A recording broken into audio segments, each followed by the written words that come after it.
The Bio Tutors. अस्सलाम वालेकुम। आज का हमारा टॉपिक है एंडोप्लाज्मिक रेटिकुलम। एंडोप्लाज्मिक रेटिकुलम भी सेल की एक ऑर्गेनेली है जो कि अपने स्पेसिफिक फंक्शन को परफॉर्म कर रही है सेल में। अच्छा, अगर हम सबसे पहले वर्ड एंडोप्लाज्मिक रेटिकुलम की बात करें तो एंडो का मतलब है इनसाइड, प्लाज्मिक का मतलब है साइटोप्लाज्म और रेटिकुलम का मतलब है नेटवर्क। तो इस सारे का कलेक्टिवली मतलब बना कि साइटोप्लाज्म के अंदर network inside cytoplasm. Endoplasmic reticulum का मतलब बना नेटवर्क इनसाइड साइटोप्लाज्म। उसके बाद है this network is scattered in whole cell. जो सेल है, पूरे सेल में ये नेटवर्क जो है वो बिखरा हुआ है। ठीक है, एंडोप्लाज्मिक रेटिकुलम जो नेटवर्क है ये पूरे सेल में बिखरा हुआ है। Network of flattened sacs and tubules, ये किस चीज का नेटवर्क है? फ्लैटेंड सैक्स का और ट्यूब्यूल्स का। फ्लैटेंड सैक्स का क्या मतलब है? ये जो स्ट्रक्चर है ये एंडोप्लाज्मिक रेटिकुलम का बना हुआ है। ये इसमें सैक्स हैं, फ्लैटेंड मतलब दबी हुई सैक्स, और ट्यूब्यूल्स। ठीक है, starts from nucleus and extend to cell membrane. अच्छा, इसका क्या मतलब हुआ कि न्यूक्लियस जो है, न्यूक्लियस से ये स्ट्रक्चर स्टार्ट होता है। न्यूक्लियस, अब हमने जब न्यूक्लियस पढ़ा था तो हमने पढ़ा था कि न्यूक्लियर पोर्स हैं इसमें, और न्यूक्लियस का स्ट्रक्चर इस तरह का है। न्यूक्लियर इन्वेलप जो है वो इस तरह की है। तो ये न्यूक्लियर इन्वेलप से शुरू होता है और जाके सेल मेम्ब्रेन के साथ तक खत्म होता है। हो सकता है कि सेल मेम्ब्रेन के साथ अटैच हो, माइट बी, और नहीं भी अटैच होता। ये पूरे सेल में इस तरह स्कैटर हुआ होता है। अगर आप ये देखें कि ये जो न्यूक्लियर इन्वेलप है, यहाँ से ही ये फ्लैटेंड सैक जो है ये स्टार्ट हो गई है। एंडोप्लाज्मिक रेटिकुलम, यहाँ से ही इसका स्ट्रक्चर, ये नेटवर्क यहाँ से ही स्टार्ट हो गया है। इसको कहते हैं पेरी न्यूक्लियर स्पेस। और ये जो है ये साइड जो है फ्लैटेंड सैक्स वाली, इसको कहते हैं सिस्टर्नी, और ये ट्यूब्यूल्स। ठीक है।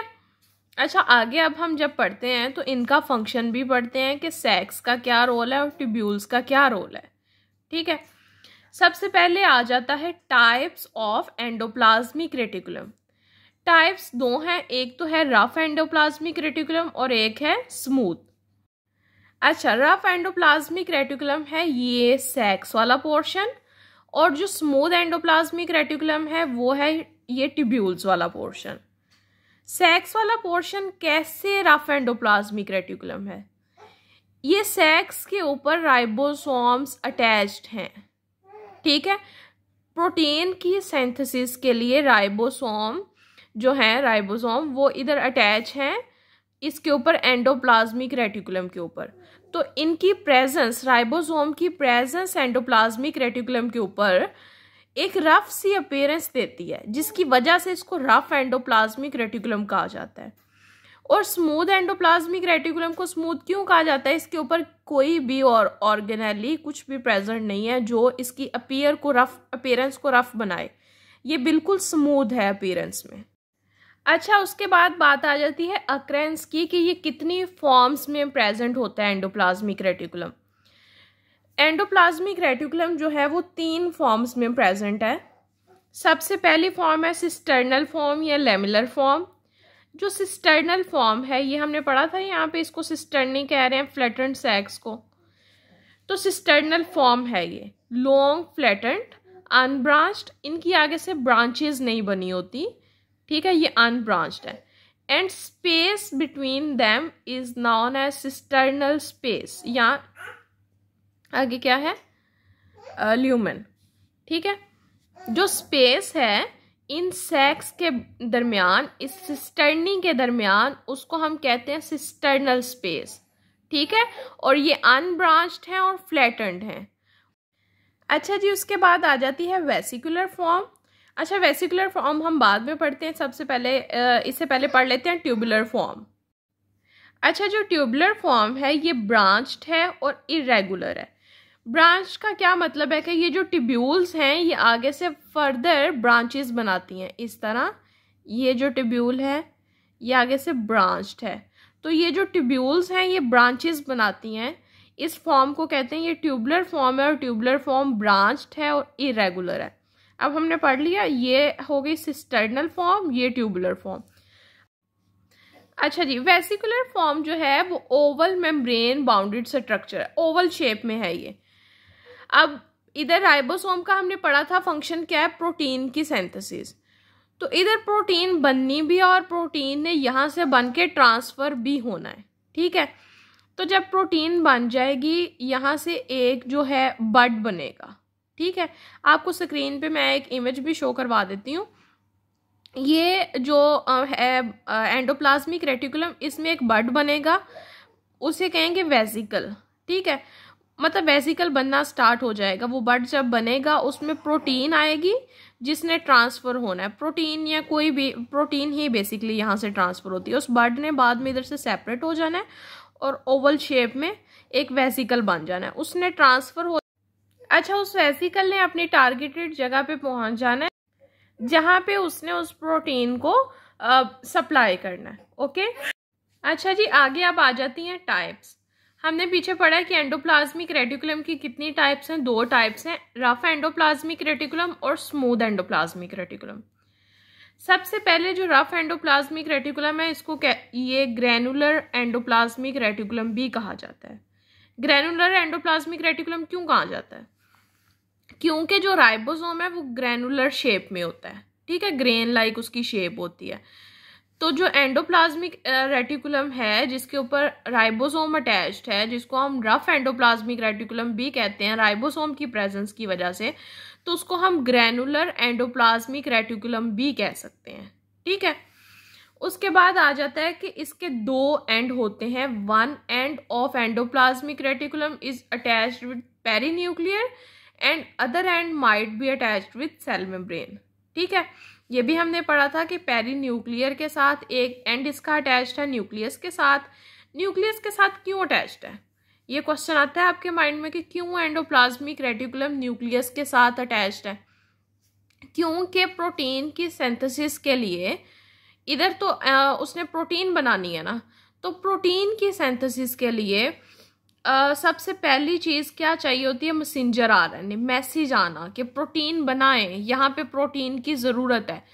तो वो मैसेंजर आरएनए आता है मैसेज लेके। तो वो मैसेंजर आरएनए ने आना होता है न्यूक्लियस में से, तो वो न्यूक्लियस में से डायरेक्ट फिर एंडोप्लाज्मिक रेटिकुलम में आ जाता है। न्यूक्लियस के वो बिल्कुल साथ ही अटैच्ड है, ठीक है। उसके बाद attached with the help of, अच्छा, ribosomes attached with endoplasmic reticulum with the help of ribophorins proteins. Ribosome जो है वो एंडोप्लाज्मिक रेटिकुलम के साथ अटैच्ड है प्रोटीन की हेल्प से। वो खुद ब खुद वैसे नहीं अटैच्ड, वो प्रोटीन की हेल्प से अटैच हुआ है वहाँ पे, ठीक है। उसके बाद यही बताया गया जो मैंने आपको बताया कि मैसेंजर आरएनए ने आना होता है, इसलिए न्यूक्लियस जो है वो एंडोप्लाज्मिक रेटिकुलम के साथ अटैच्ड है। उसके बाद जी RER रफ एंडोप्लाज्मिक रेटिकुलम जो है उसका फंक्शन है synthesis, packaging and secretion of proteins. अब हमने पीछे पढ़ा है कि जो RER है वो बना रहा है प्रोटीन। फिर हमने एक वेसिकुलर फॉर्म भी पढ़ी है कि वहाँ से प्रोटीन जो है वो पैक हो रही है। फिर हमने ये भी पढ़ा है कि वो पैक होके जा रही है, ठीक है। हमने तीनों चीज़ें उसकी पढ़ ली, synthesis, packaging and secretion of proteins. अच्छा, और अगर इन केस आप ये देखें, मैं आपको दिखाती हूँ। अच्छा, ये साइड जो है ये रफ एंडोप्लाज्मिक रेटिकुलम है और ये स्मूथ, ठीक है। तो अगर प्रोटीन यहाँ पे बन के यहाँ से ट्रेवल करती करती करती करती यहाँ से पैक होके जा रही है, तो इन केस अगर यहाँ से रफ एंडोप्लाज्मिक रेटिकुलम से वो स्मूथ एंडोप्लाज्मिक रेटिकुलम में ट्रेवल कर जाती है, तो स्मूथ एंडोप्लाज्मिक रेटिकुलम भी वेसिकल बना के उसको ट्रेवल करवा देगा, सीक्रेशन यहाँ से भी हो जाएगी। उसके बाद है कि RER अबंडेंटली कहाँ पे प्रेजेंट होता है? रफ एंडोप्लाज्मिक रेटिकुलम सबसे ज़्यादा अमाउंट में किधर प्रेजेंट है? जहाँ पे प्रोटीन की ज़्यादा ज़रूरत है, लीवर सेल में और पैंक्रियाज में। इन दोनों जगह में RER अबंडेंटली प्रेजेंट है। ओके, उसके बाद अगला आ गया है जी हमारे पास स्मूथ एंडोप्लाज्मिक रेटिकुलम। अब जो स्मूथ एंडोप्लाज्मिक रेटिकुलम है इसके ऊपर राइबोसोम अटैच नहीं है, तो इसको ए ग्रैनुलर एंडोप्लाज्मिक रेटिकुलम भी कह सकते हैं। ए का मतलब होता है नॉट, ठीक है, वो ग्रैनुलर एंडोप्लाज्मिक रेटिकुलम और ये agranular. Okay, composed of tubules, ये भी हमने पढ़ लिया है। Involve in metabolism of lipids, steroids and glycogen, ठीक है, सॉरी, इन तीनों चीज़ों की मेटाबॉलिज्म में, इन तीनों चीज़ों की प्रेपरेशन में ये इन्वॉल्व होता है। लिपिड्स बनाता है स्टीरॉयड हार्मोन्स और ग्लाइकोजन, एंड ऑल्सो स्टोर, ये इन चीज़ों को बनाता भी है और स्टोर भी करता है।